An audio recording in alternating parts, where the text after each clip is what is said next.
Bonjour, bienvenue chez nous. On va vous faire une vidéo aujourd'hui sur les plantes à manger.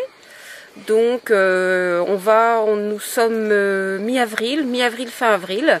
On va vous faire un petit peu un récapitulatif de toutes les plantes. Un premier petit film sur les premières plantes. Bah, ça va se faire sûrement plusieurs épisodes. Mais on va dire là, mi-avril, qu'est-ce qu'on peut donc manger, et qu'est-ce qu'on peut donc cueillir, et qu'est-ce qui peut être dans nos assiettes. Donc on va commencer par une plante des sous-bois, qui est la renouée bistorte. Donc voilà, un parterre de renouée bistorte. Alors vous enlevez ça, parce que ça, c'est une stellaire, ça ne se mange pas, c'est toxique. Alors, voilà, la renouée bistorte, je vous la montre.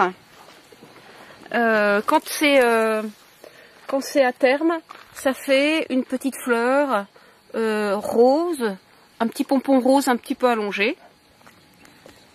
Là, elle est bonne à manger, on l'accueille, nous, très souvent un petit peu plus jeune. Et donc, on peut la manger de deux façons. Alors, vous cueillez, vous enlevez, vous laissez la tige. Qui est pas très bonne, donc vous pouvez la manger de deux façons, soit vous la coupez en petits morceaux et vous la mangez crue dans les salades, soit vous allez la manger cuite, un peu à la façon d'épinard. Nous on la met également soit dans des soupes, comme ça, ou soit dans des terrines. Ouais. Voilà.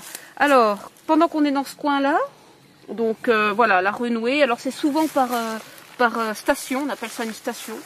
Par station. Alors le mieux c'est quand même de ramasser, vous pouvez aussi vous contenter de ces petites feuilles là. Hein, voilà. Alors le mieux pour reconnaître un coin, c'est d'attendre, je pense à mon sens, la floraison. La floraison de la renouée, donc ces petites, on n'en a pas ici, c'est pas encore la floraison, donc à moins qu'on en voit une, on vous montrera. Mais vous regardez dans un livre, hein, tout simplement, comme on a fait nous. Vous repérez la floraison et ensuite vous venez quand ça démarre, et ça démarre fin mars, début avril. Voilà, nous on en a déjà mangé plusieurs fois. Puis après quand c'est en floraison, les feuilles sont un peu plus grosses, bon c'est moins bon à manger. Alors, quand on est là, il y a d'autres plantes, en particulier cette plante là, que nous quand on était gosses, on appelait l'ortie jaune, qui n'est pas une ortie jaune, qui est un lamier. Et comme tous les lamiers, ça se mange. Les feuilles se mangent. Donc cuites ou crues, dans des salades sauvages. Donc vous faites comme ça. Et puis vous rajoutez des pissenlits, vous rajoutez pourquoi pas de la renouée bistorte. Voilà. Donc ça c'est du lamier jaune. Et vous voyez, ça ressemble un petit peu, quand on était enfant, ça ressemble un petit peu à une ortie, mais ça fait des fleurs jaunes. Voilà, on en voit une qui est en... Voilà. Ça, c'est du lamier jaune. Et ça se mange. Voilà. Si on continue tout près, bien sûr, ce qu'on connaît tous, bon, celui-là, il est vieux, mais ce qu'on connaît tous, c'est le pissenlit. Bon, il y a peu de gens qui le mangent à ce stade-là, parce qu'il est gros, il est un peu dur à avaler, mais franchement, quand vous avez ça, comme ça, bon, là il est un peu... Mais vous le coupez en tout petit, et puis vous mangez pas que ça, mais ça peut agrémenter une autre type de salade. Donc le pissenlit, ça tout le monde connaît. Ensuite, vous voyez, il y en a plein, hein, pourtant c'était pas prévu. Il y a une autre plante qui est bonne à manger, et ça c'est l'oseille, ou le rumex. Alors il y a plein de sortes d'oseille. Ça c'est une sorte d'oseille. Sur cette sorte d'oseille, il faut manger, celle-ci, il faut manger que les plus petites. Parce que les grosses comme ça, c'est pas bon. Les plus petites, et vous, pareil, soit vous la mangez coupée en tout petit comme ça dans une salade, soit vous faites une sauce à l'oseille, soit vous mettez ça dans un potage, soit vous mettez ça dans une terrine, soit vous mettez ça dans une quiche. Voilà, en revoilà de l'oseille. Alors vous voyez, ça ressemble un petit peu. Ça c'est la renouée bistorte, ça c'est de l'oseille. Voilà. Bon, une fois on en a cueilli une fois ou deux, on ne peut pas se tromper. Hein. Et si jamais on a un doute sur l'oseille, il suffit de manger un petit bout. Et ça a vraiment l'odeur d'une... je plaisante. Ça a vraiment l'odeur d'oseille du jardin. Alors, est-ce qu'il y a encore des choses à manger là?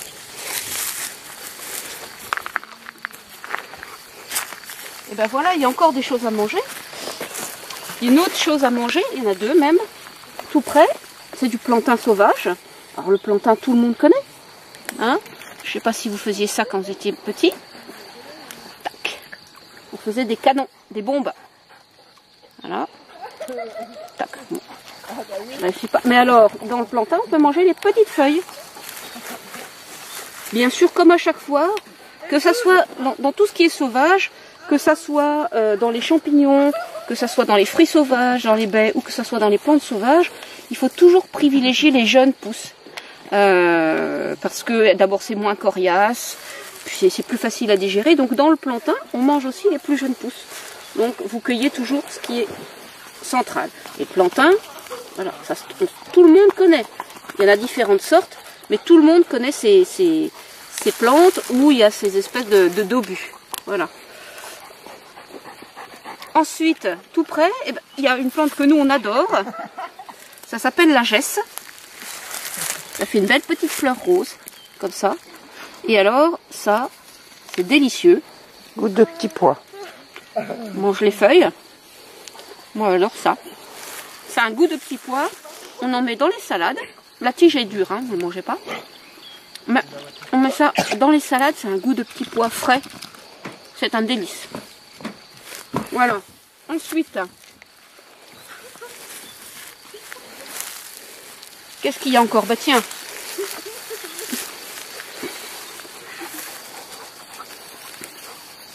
La petite Véronique, avec sa fleur que tout le monde connaît. On mange aussi les feuilles.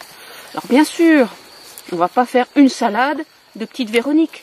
Quand on va à la salade sauvage, eh ben on prend un sachet plastique et puis on va ramasser un peu de feuilles de Véronique, un peu de jaune pissenlit, un peu de gesse.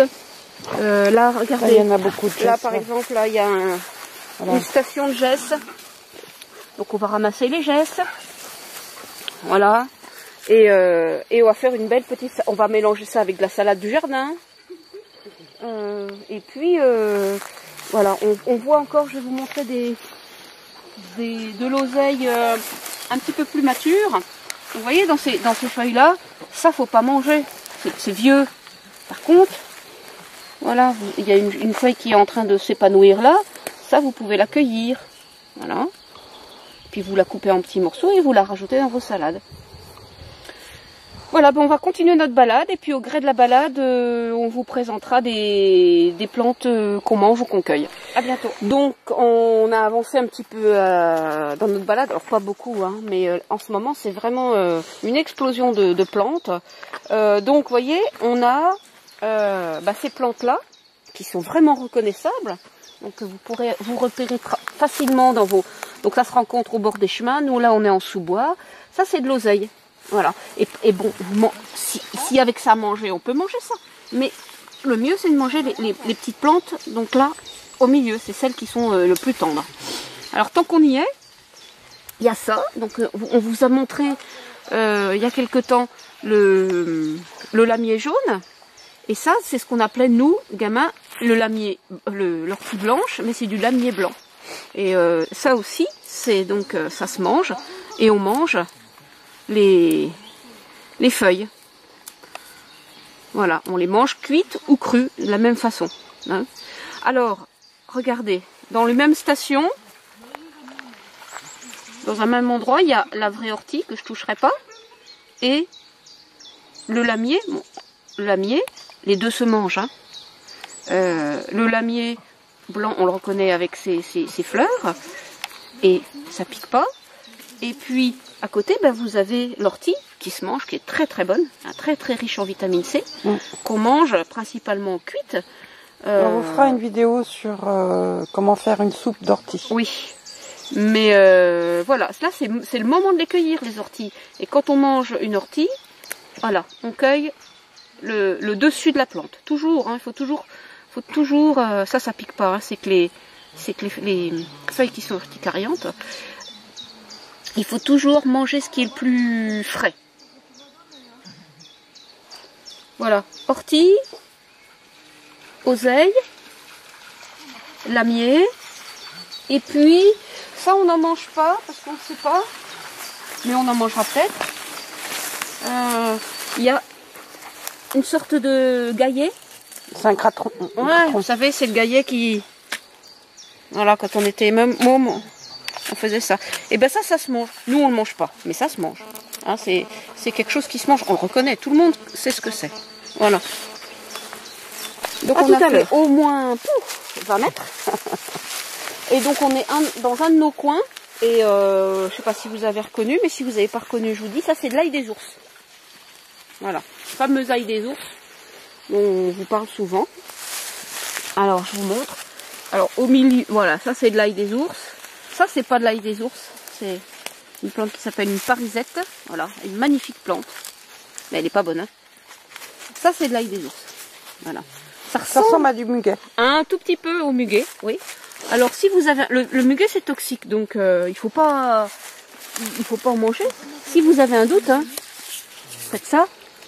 Vous froissez, ça sent l'ail. De toute façon, quand on mange, donc on froisse la feuille voilà. Et vous la mettez au nez, ça sent l'ail. Alors, dans l'ail des ours, là, c'est idéal pour la cueillir, à mon sens, parce que les feuilles sont suffisamment grandes. Donc voilà comme on cueille. Voilà. Donc les enfants sont en train de cueillir là, à côté. Voilà. Donc ça, vous êtes très beau quand vous cueillez. Ouais, on sait. Voilà. Donc, il y a les feuilles. Et puis ce qui est très très bon, c'est les petits boutons. Quand ils sont fermés encore. Quand ils sont fermés, voilà, comme ça. C'est les boutons de fleurs, donc la fleur elle ressemble... Et voilà, elle est en train de s'ouvrir. Elle est en train de s'ouvrir, fleur blanche. Alors quand c'est comme ça... Un délice. Un délice, ça sent l'ail, doucement l'ail. Ça picote. Ça croque, c'est prêt. Moi j'adore. Donc l'ail des ours, on peut l'utiliser un petit peu coupé dans la salade, ça va donner un goût d'ail. Pas trop. Pas trop. Cuite dans les omelettes par exemple, ou dans les quiches. Et nous on fait un pesto d'ail des ours. On fait un pesto d'ail des ours. Et puis les petits boutons comme ça. Et on vous montrera la recette. Les petits boutons comme ça. À part si on les a tous mangés. On peut les confire au vinaigre, qu'on avait fait. Confire au vinaigre. Voilà. Ça c'est l'ail des ours. Très reconnaissable. Alors ça pousse dans les sous-bois. Plutôt dans les coins humides. Il y en a partout, partout, partout, partout, partout. C'est vraiment une plante endémique, comme on dit, mais il y en a partout. Donc repérez. Ne vous trompez pas avec le muguet, mais bon, si vous avez un doute... alors, il peut se tacher une feuille de muguet, mais c'est rare. Enfin, je veux dire, voilà. C'est pas... On peut pas se tromper, parce que le muguet, en général, la feuille, elle va jusqu'en bas. Jusqu'en bas, jusqu'au collet. Tandis que là, dans l'ail des ours, il y a une grande tige, et après il y a la feuille, et puis il y a le bouton. Hein. Mais même ne serait-ce que ça, là voilà, il y a cette grande tige, cette feuille, et l'odeur caractéristique de l'ail. On va voir l'oxalis. Oui, on va voir l'oxalis qu'on a, si les enfants n'ont pas tout mangé. Voilà, ça c'est une plante, c'est un délice. C'est l'oxalis. Il ne faut pas en abuser. Non, parce qu'en fait c'est de la même famille que l'oseille. D'ailleurs je ne l'ai pas dit, mais tout ce qui est oseille, que ce soit oseille sauvage ou oseille, faut pas en abuser parce que ça fait travailler plus les reins et puis ça peut provoquer des calculs rénaux. Mais bon. Si vous en mettez dans une salade, ça va pas poser de problème. Voilà. Ça c'est une oxalis. Donc ça ressemble à un trèfle. Mais à 3 feuilles, ça ne pousse que dans les sous-bois. Voilà. Ça donne, excusez-moi, j'adore ça. C'est citronné, c'est délicieux. Voilà. Et donc ça se mange cru dans les salades, agrémenté. Donc toujours pareil, hein. Le principe de la salade sauvage, c'est de mettre plein de feuilles qu'on connaît, mélangées dans une salade pour qu'il y ait différents goûts. Et donc l'oxalis, c'est un goût citronné, oseillé. C'est un délice. Que ça se mange cru ou ça se mange cuit. Voilà. Allez, on mange. Il y a la petite tige qu'on mange pas. On mange juste ça. C'est un délice, et les enfants, ça c'est comme un bonbon. Hein, c'est comme un bonbon. Un délice. L'oxalis. Et quand ça fleurit, ça fait une petite fleur jaune. Là, c'est pas encore en fleur, mais bon, on peut pas se tromper. Il y en a différentes tailles, plus ou moins grandes, mais voilà. Oxalis, sauvage. Voilà, c'était la première vidéo. Ouais, ouais, c'est vrai que là... Je pense qu'on a fait le tour de ce sous-bois. De ce petit sous-bois, oui. Oui, je pense. Bah, a priori, oui. Sinon, si, on va montrer un autre truc. Qu'on trouve là parce que c'est humide. Mais qu'on trouve ailleurs, qu'on trouve dans les prés. Ah ouais, là. La cardamine. Voilà. La cressonnette ou la cardamine. Voilà. Vous savez, ces petites fleurs violettes qui poussent dans les prés. Et donc, on peut soit, quand c'est le début, manger ce qu'on appelle la rosette. C'est-à-dire les feuilles, voilà. Les feuilles qui sont à la base. Voilà. Cressonnette parce que ça ressemble un petit peu à du cresson. Et on fait de la moutarde avec... Mais c'est surtout qu'on fait de la moutarde. On fait de la moutarde violette avec les sommités. On appelle ça les sommités. Voilà. Qu'on met ça, qu'on mixe, qu'on mélange avec un petit peu d'huile. Et ça fait de la moutarde violette et c'est assez piquant. Voilà. La cressonnette. Là, il y en a un petit peu parce qu'on est à côté d'une rivière. Mais normalement, ça se trouve plutôt dans les prés. Hein. Ça se trouve plutôt dans les prés. Puis voilà quoi, hein, je regarde qu'on connaît, je ne vois pas d'autres pour l'instant. Donc aujourd'hui on est le 22 avril. Voilà ce que à peu près dans le sous-bois on peut trouver. Dans cette période-là. Dans cette période-là. On fera une autre vidéo sur ce qu'on peut trouver un petit peu plus tard. Et pas simplement en sous-bois, mais aussi un peu dans les prés. Voilà, et dans les haies. Et ben une autre fois. Au revoir. Au revoir.